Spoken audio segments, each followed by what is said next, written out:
Hi guys, welcome to my YouTube channel. On this video, gagawa tayo ng isang video tutorial kung paano paganahin yung dito SIM na internet at paano i-enable yung personal hotspot dito sa ating iPhone.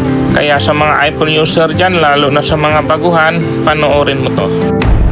Ito guys, tingnan muna natin yung ating connection. Ayan, naka-on natin data. Tapos ito sa ating personal hotspot, ayan. Kahit anong pindot dito guys, hindi talaga siya mag-enable, hindi siya mapindot.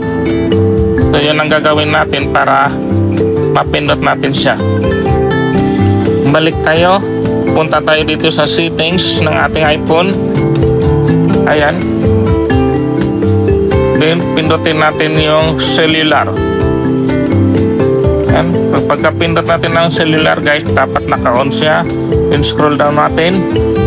Pindutin natin tong cellular data network para gumana yung ating internet at saka man-enable yung personal hotspot.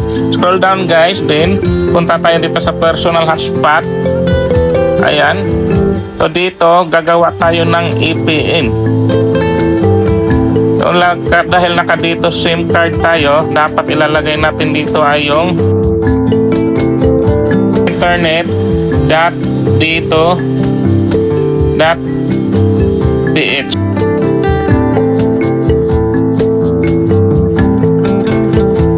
So ayan guys, pagkagawa natin ng VPN, balik tayo. Ayan. So pag-back pa lang natin guys, nag-pop up agad yung personal hotspot.